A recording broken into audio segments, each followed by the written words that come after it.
Hey guys, welcome back sa BR Backyard. And for today's video, medyo matagal na nating hindi ginagawa yung ganitong klase ng vlog, yung pag-sort or yung pagkakaling ng ating mga balloon mollies.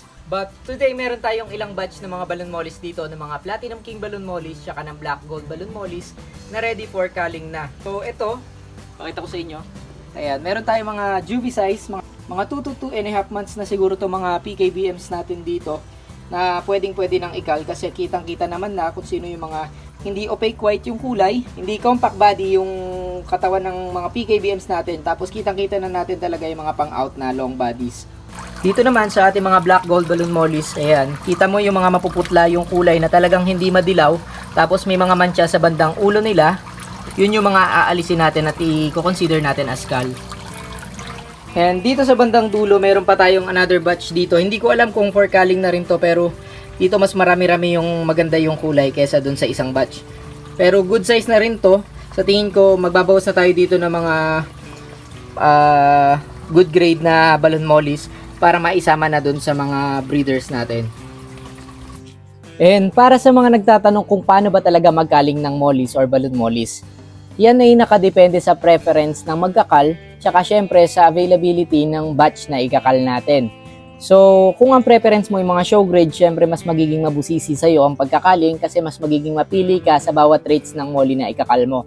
Pero kung trip mo ay mga material grades or yung kamukha lang mismo ng breeder, pwede tayo magbase sa itsura ng breeder. Yun yung pagbabasihan natin, similar yung itsura doon sa breeder. So, yung mga tinitingnan natin sa balloon mollies is depende yan.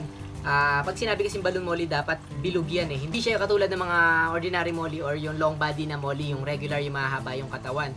So pag sinabing balloon molly, dapat bilog yan.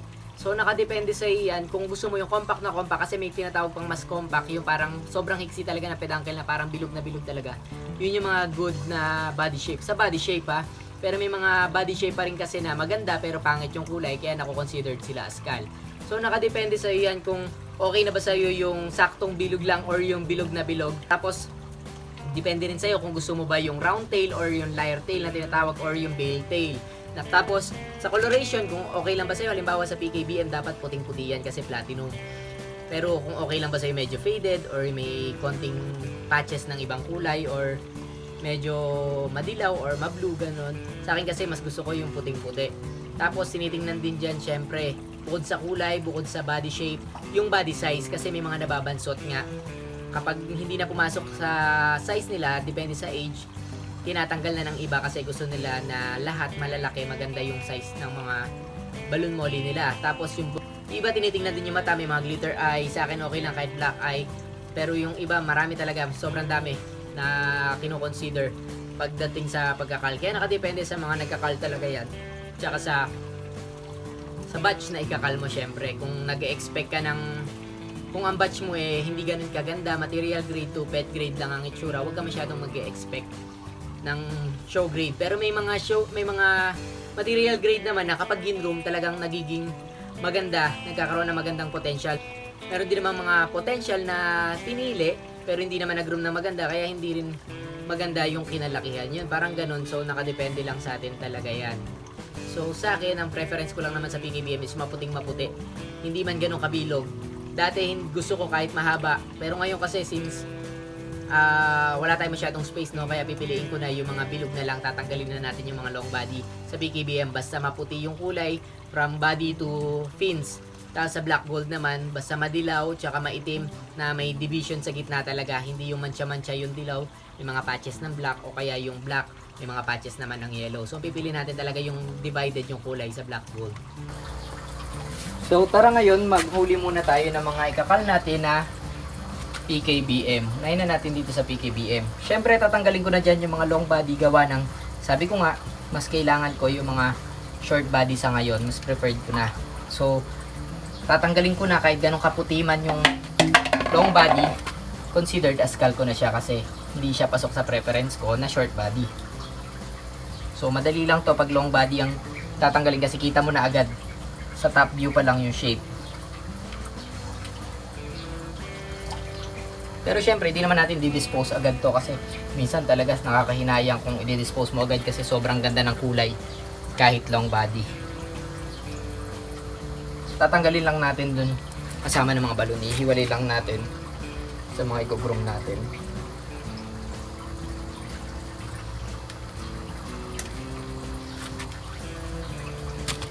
Ito yung mga examples ng long body. Ayan, kita mo na agad na mahaba yung peduncle nila sa top view pa lang. Marami pa dyan, marami pa tayong tatanggalin dyan. Ayan, ito pa lang yung mga nauuna. Tapos, papansin nyo, hindi rin puting-puti yung iba dito. Halos nagkukulay bangus na. Parang silver molly na lang, kumbaga. So, yan guys, ito na yung mga napagpilian natin. So, iniwan lang natin yung mga mapuputi, yung mga potential na mag-short body. Pero kung sa iba, considered as scalpa yan kasi medyo mahaba yung mga katawan nila. Pero sa akin kasi, prefer ko lang is maputing-maputi from body to fins. Tapos yung mga maliliit dyan, soon natin ikakal uli yan kasi hindi pa sila ready for culling. Ito naman yung mga naikal natin.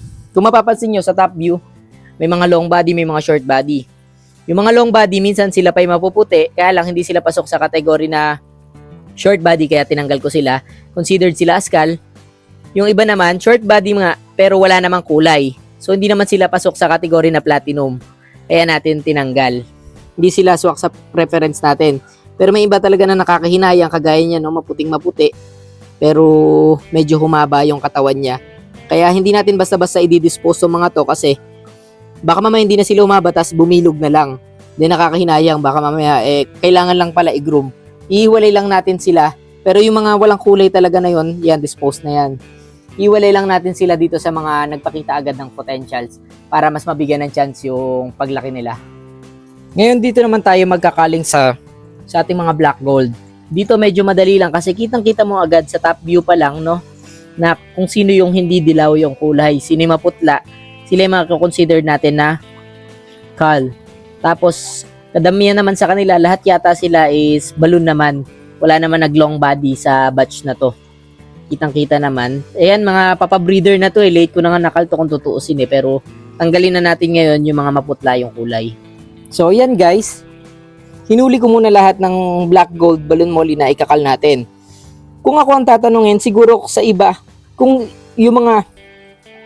sa iba siguro ang magkakal nito, siguro considered lahat to as cal. No? Sa palagay ko rin kasi halos kadamihan sa kanila faded yung kulay. Iba naman maraming patches sa yellow part. Dapat kasi ang black gold separated talaga Different sila sa gold dust kasi ang gold dust alam ko yung bahid-bahid yung kulay.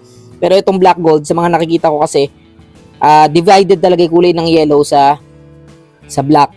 Tapos ang black dapat solid black hanggang sa buntot. Karamihan dito makikita nyo, ayan mga faded na yung kulay ng pagka-black nila sa buntot. Patsi-patsi ng black yung yellow, ayan katulad niyan. Kaya sa tingin ko kung may makukuha man ako dito, parang isa o dalawa lang. Ito parang may nakita ako dito. Ayan. Ayan guys, Ayan siya. Divided yung kulay niya.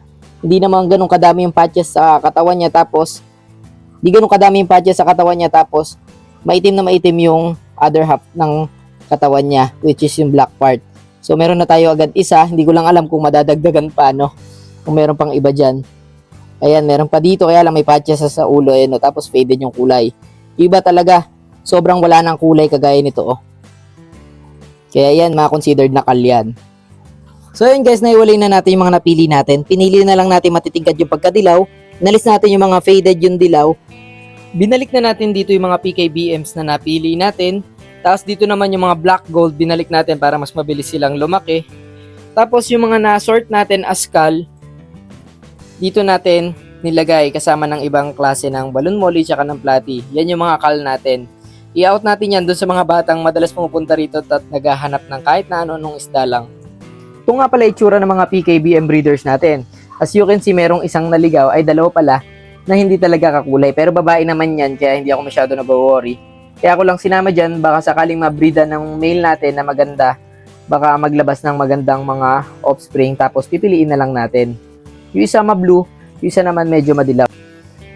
Ito yung itsura ng mga breeder natin na PKBM. Meron kayong makikita dyan na high dorsal, yung male natin high dorsal, good size naman sila lahat. Tapos ito compact body yung mga female natin, high back din yung male natin tsaka itong isang female. Tapos meron ding lyre tail, tapos meron din namang round tail. Ayan, halo-halo sila, mga PKBM breeders natin. Iilan na lang sila kasi nabenta na yung iba. ganyan yung goal na hinahanap natin sa ating mga offspring. Syempre, di na ako mag-expect ng masyadong mas maganda pa. Okay na ako sa ganitong quality ng balon molly, lalo dito. Puting-puti siya. So, yun lang guys. Ganun lang ako kasimple magkal ng ating mga balon molly. Ganun lang tayo kadali mamili ng mga palalakihin natin or i-groom natin mga balon molly in the future. So, kung bago ka sa channel ko, huwag mong kakalimutang mag-subscribe, like, and share this video, and click the bell button para sa mga susunod pa nating episode. See you on my next vlog!